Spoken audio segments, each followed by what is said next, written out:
Okay.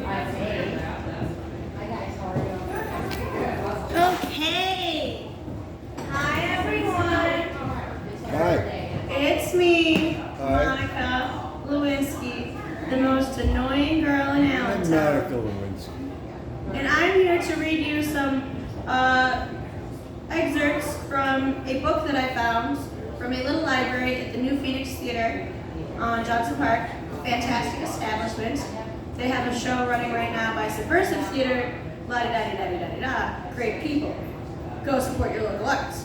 So this book is called Plays for Actresses, and it's shit I've never heard of before. So I have one Christmas play to read, and another introduction excerpt from another play. And if these people hit me up for copyright infringement, they're not getting any fucking money, so they can just take the video down. It doesn't matter. So the first piece is called Hi, Folks.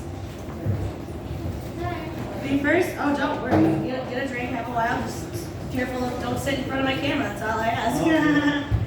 The first piece is called Credo. It was first produced at the Ensemble Studio Theater Marathon 1995, the 18th annual festival of one-act plays. It was directed by Kirsten Sanderson, stage manager, Tamlin Freund, with the following cast: a person played by Marsha Jean Kurtz. Lights up, person alone on stage. So it's Christmas Eve. I go out with the dog. Jim and I have broken up. I've just been to an AA meeting where a woman got up and said she had no friends. Her best friend is her VCR, and it's broken. I came home to the hole where the sofa was. There's no Christmas tree either. I can't stand the thought of sweeping up all the dead needles and dragging the carcass out to the street to join all the other dead trees with what's happening to the rainforest. I know the two aren't connected, but anyway, I pull up a folding chair and heat up a piece of cold pizza. This, I think, is the low point. The walls show little ghosts where the pictures once were. I go out. Did I tell you I didn't get my Christmas bonus? Well, I wasn't expecting it. But I haven't been able to take Apple to the vet about a problem. So she dribbles a little across the lobby past the doorman who isn't smiling at me. I'm sure it's because I haven't given him his Christmas bonus. But maybe it's the trail of urine too. I don't stop to ask. I smile bravely and step outside where it has, of course, started to rain. And people are running and looking very upset. Surely the rain isn't that bad. I turn. There's been an accident on my corner. I snap my head away. I know if I look, there will be a baby carriage there in the middle of the street. I refuse to look.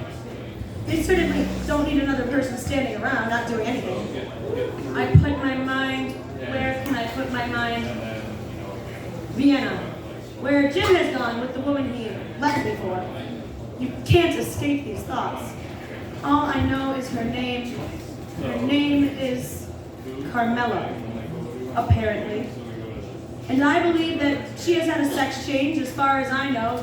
This has no basis in fact, but I believe it as firmly as I believe that there is nothing wrong with New York City that can't be solved, at least in part, by keeping Cardinal John J. O'Connor out of the city politics and back doing what he really does best, which, if we are to take his word for it, is exorcisms. Where can I put my thoughts? Ecuador. My parents are in Ecuador. They asked me to join them, and I said, no, Jim and I would be spending the holiday together. I hope that he and Carmela are caught in the crossfire of some terrorist. No, I don't. Not really. But you know, the sort of thing you see on the news if you have a TV or a phone. Jim stopped paying the bills months ago as kind of a secret warning of what was to come. But I refuse, in my bones, I refuse to see myself as a victim. I have gotten myself into this. I allowed him to talk me into maintaining a joint bank account. Every time I hear a little voice in my head and say, watch out, he's cute, but he's not that nice. Beneath it all, behind the charm, his chin, that first night. Don't sit in front of my camera. Thank you, my friends. Thank you, Sarah. And then again in Barbados, beneath it all, it's him. I alone took each and every step which brought me here to this street corner in the rain on Christmas Eve. With my dog whose urinary infection I cannot afford to fix. And at that moment, my friends, my dog squats. It is the worst thing that has ever happened to me. Unfolds before my very eyes. A wire loose plug from somebody's Christmas decoration, carelessly strung in front of their little tea shop, electrocutes my dog, and she falls immediately dead on the sidewalk in a sputter of sparks, and the lights go out all down the front of the tea shop, and a man comes out. What did you do? And I drop to my knees unafraid. Let me die too. Electrocute me. And I embrace my dog Apple, whom I have had for 16 years. She is my oldest friend. She has seen me in my darkest, most drunken days. She has been to every corner of my life, watched me make love. She growled at the dogs in the dog food commercials. She has been across the country and back. Apple, I'm not afraid to say, is the purest, most uncomplicated expression of love I have ever known. And she has been killed by an electric current in the last 6 days of her valiant existence. The man stares at me from above. Oh my God, he says. He can't believe it. And more than I can believe it. Come in, he says. We carry Apple into the shop. To me, she smells good, but to some, she does not. It's been too cold to bathe her. It's hard for one person to hold her in the shower. She does not like the water. The man offers me the only thing he has. Tea. We talk. And he assures me that the accident on the corner did not involve a child, and no one was killed. What's now to do with Apple? I can't cry anymore. I have cried so much in the last 2 weeks, I can't cry for her now, and I know in some way, I see all at once that Jim was not really good enough for me, that I will meet someone else, and even if I don't, I will have an extraordinary and rich and complicated life. It is entirely up to me. I will most likely survive all the roadblocks and the detours, and my dad always says, life can be rough, but think about the alternative. But then again, he's never been sick a day in his life. He has never had to struggle just to stand or been unable to stop himself from peeing where he knows he shouldn't and doesn't want to. But there it is in a stream surprising him and me. He's never had to look up with big sorrowful eyes which say, I had no idea. Don't yell. No. I only hope that I will go as quickly as Apple when the time comes. And if I don't, I will absolutely, I know I will face that bravely and with dignity.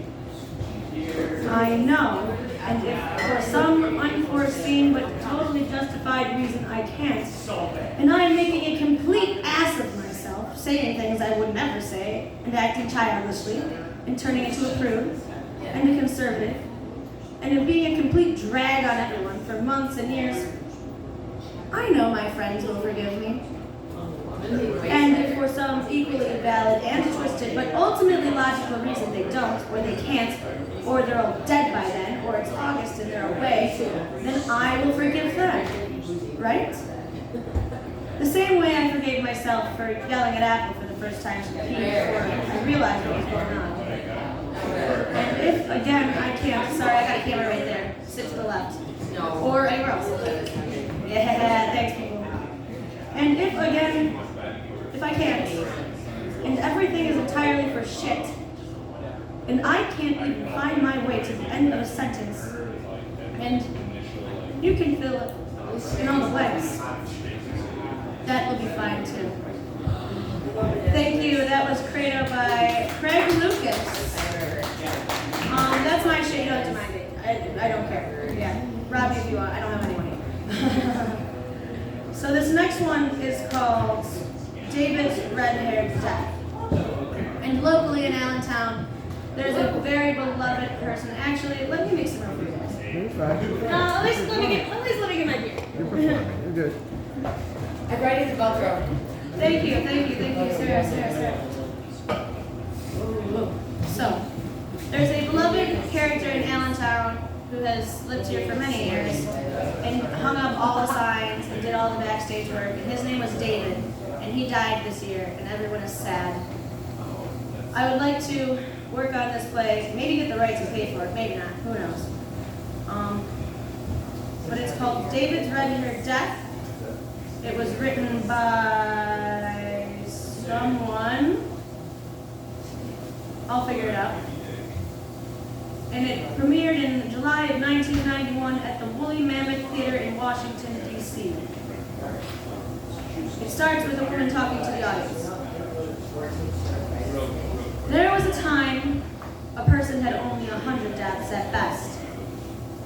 In remote, isolated places, 40 or 50 had to do. When a man died, the only people who had his death were the members of his family and those close enough to know him, day by day. And so consequently, no one ever went through life carrying the weight of more than several dozen deaths on top of them. We have death differently now. The sheer volume of death in the global village demands it. Think how many... You love me, Monica. Thank you, I love you too, sir. Think of how many had Judy Garland's death, for instance. Hundreds of thousands, if not millions. In fact, she's still having them. In bars where female impersonators reign, in homes where late-night movies are watched alone, in poster shops, in costumes of Halloween, and little girls' dreams down the yellow brick road. I had a handful of those Judy Garland deaths. I didn't know it at the time. Since then, I've had a couple 100,000 deaths, I guess. These are my deaths in part. My grandfather, Chips, a boxer, Ophelia, JFK, Christine Polchak, hit by a train on her way to church, little Jim Carmichael, thrown from a car, Faust, Carmen, everybody on the beach, the movie, and then much later, the book. Oscar Werner as a young German soldier turned traitor in a movie I can't remember, near the Berlin Wall. My mother's best friend, Tony Curtis in Taras Bulba. Joel Briner shoots him for betraying the Cossacks to the Poles.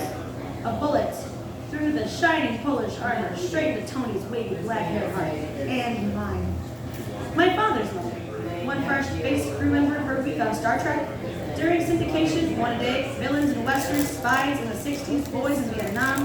Deaths I did not really have, but borrowed the way I tried on a bracelet for a 19-year-old missing in action, whose name I forget, who never came home. Sydney, what's his name, at Tale of Two Cities, 8 nurses in Chicago, the 6 million who died, and David. There are so many people in the world all having deaths over and over. We are not far away, I'm afraid, from a moment of critical mass of geometric progression, when we are all carrying so many deaths that the system must collapse like a black hole, must just consume itself in its own weight. I feel the irreversible heaviness, the unnatural slowness of like a death pile up on top of us. One day their weight makes taking a step toward a person you love like carrying a brontosaurus on your back while dodging across 8 lanes of LA traffic, with your teeth sunk into the dinosaur's tail to keep it from slipping. Once it falls, you will never, ever be able to lift it up again. You will never be able to shoulder the weight of your death and support it when you love. Cheeseburgers today. When my brother David died, he had, at least a couple thousand deaths, and he's still having them. And all the people that loved him, and that he loved. I remember a joke he told, a pair of shoulders shaped like his, seen for an instant in a crowd. The most ordinary detail of the most ordinary day reminds us of him. And David dies again in those he loved. This is the story of one of David's deaths. This is the death of David's that was had by 2 redheads. This is David's red-haired death. Yeah. I did a shot of it. There have been times when I've let it slip back into brownettes, it's true, and in a certain light only my hairdresser can tell for sure. But I will always think of it as red, even after it is gray. Of course, Oh. Even after it is gray, it will still be red, at least for a while. That'd be weird. Or inappropriate. Now the redhead. You guys ready? The other redhead is a more honest redhead. Her hair is naturally the color, mine is on purpose. She takes it several steps redder, brighter, but notice, no brassy highlights, no giveaway tone. She takes it to a shade found only on the young Irish girls who live in the Green Hills, where the deaths are still numbered in hundreds, not hundreds of thousands. This is the red-haired death of David's, one of many, not complete, not ever finished. Someday it will fade, like my hair, to a shade, a shadow, one lost in a crowd of shadows. Like a mousy blonde. Get that girl. Like a mousy blonde, lost in the streets below. This is the red-haired death, the death of David's that was had by the two redheads, Marilyn and Jean, in this room, on this bed, in these arms. David's red-haired death. And that was the first opening monologue thing, tangent of David's Red-Haired Death by Sherry Kramer. Thank you guys so very much. That's all I have for you tonight. My name is Monica Lewinski. I've been Russian Mouse. I don't fucking know who I am today. I'll be here when I am here, and I'll be here when I'm not. Give it away, Jungle Steve. Party on. Party on. All right, let's give it up for Monica one more time.